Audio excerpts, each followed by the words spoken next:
बौद्ध धर्म। गौतम बुद्ध का जन्म कहाँ हुआ था? लुम्बिनी में।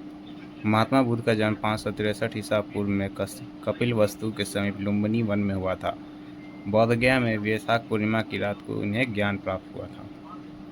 महात्मा बुद्ध ने अपना पहला धर्म चक्र प्रवर्तन किस स्थान पर दिया?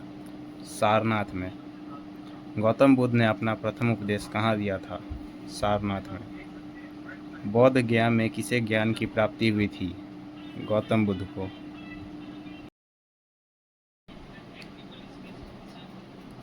बुद्ध का जन्म लुम्बिनी में हुआ था। बुद्ध को ज्ञान प्राप्ति बोध गया में हुई। प्रथम प्रवचन सारनाथ में। निधन कुशीनगर। अजातशत्रु के शासनकाल में प्रथम बौद्ध संगति का आयोजन किस नगर में किया गया था? राजगीर। प्रथम बौद्ध संगति बुद्ध की मृत्यु के तत्काल बाद राजगीर में समाप्त हुई थी। प्रथम बौद्ध संगति के अध्यक्ष कौन थे? महाकश्यप। प्रथम बौद्ध सभा कहाँ आयोजित हुई थी? राजगृह। भगवान बुद्ध के महापरिनिर्वाण के बाद पहली बौद्ध संगति हुई थी? राजगृह में। कनिष्क के शासनकाल में बौद्ध सभा किस नगर में आयोजित की गई? कश्मीर में। बौद्ध धर्म की चौथी और अंतिम संगति सभा कुषाण शासनकाल कनिष्क के राज में कश्मीर में कुंडल वन में हुई थी। इसकी अध्यक्षता वसुमित्र ने की। अश्वघोष इसके उपाध्यक्ष थे।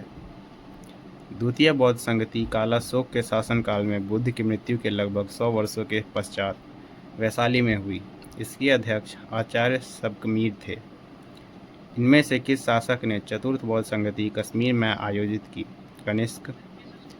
अशोक के शासनकाल में बौद्ध सभा किस नगर में आयोजित की गई? पाटलिपुत्र में।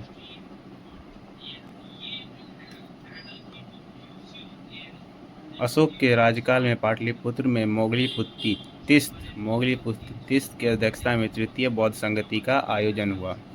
तृतीय बौद्ध सभा किस स्थान पर बुलाई गई? पाटलिपुत्र में। महात्मा बुद्ध को महापरिनिर्वाण कहाँ हुआ? कुशीनगर में। महात्मा बुद्ध ने अपना पहला उपदेश सारनाथ में दिया था। उसके पश्चात वे बौद्ध धर्म के प्रचार के लिए कपिलवस्तु, राजगृह, वैशाली तथा कौशल राज्य गए। सबसे अधिक बौद्ध धर्म का प्रचार कौशल राज्य में हुआ था। कौशल ने नरेश प्रसेनजीत ने अपने परिवार के साथ बुद्ध की शिष्यता ग्रहण की।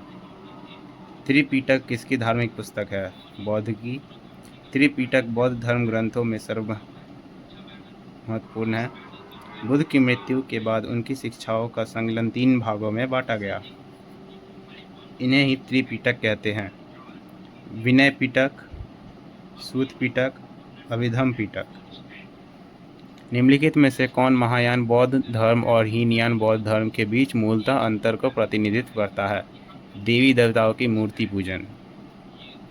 बौद्ध गया में बोधि वृक्ष अपने वंश की इस पीढ़ी का है। इसके बारे में स्पष्ट रूप से नहीं दिया गया है। चीनी यात्री संगयुंग ने भारत यात्रा कब की थी? 1515 से 500 ईसा से। चीनी यात्री संगयुंग 518 ईसा पूर्व में भारत आया। इसने अपने 3 वर्षों की यात्रा में बौद्ध धर्म की व्यक्तियों का एकत्रित किया।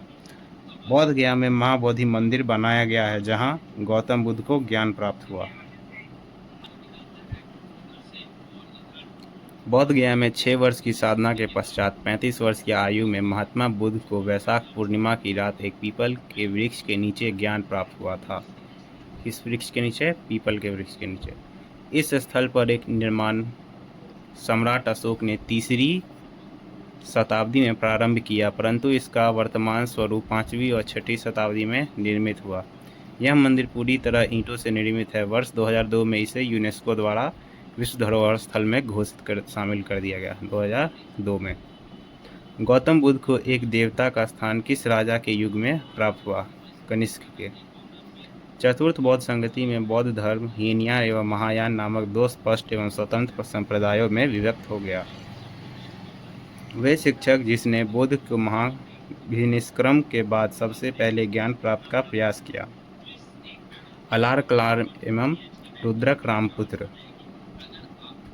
भारतीय कला में स्तूप, चैत्य और विहार का निर्माण निम्नलिखित में से किससे संबंधित है? बौद्ध धर्म से। निम्नलिखित में से कौन सी बात बौद्ध धर्म तथा जैन धर्म में समान है ही है? आत्मदमन। नालंदा विश्वविद्यालय ज्ञान का महाकेंद्र था, बौद्ध धर्म का। सर्वप्रथम कुमारगुप्त प्रथम ने नालंदा बौद्ध विहार को दान दिया और बाद में बुद्धगुप्त, तथागुप्त, बालीदत्त नमक गुरु शिष्यों ने इस विहार को दान दिया था। बुद्ध की प्राचीनतम प्रतिभा किस शैली में प्राप्त होती है? गांधार शैली एवं मथुरा शैली दोनों में प्राप्त होती है।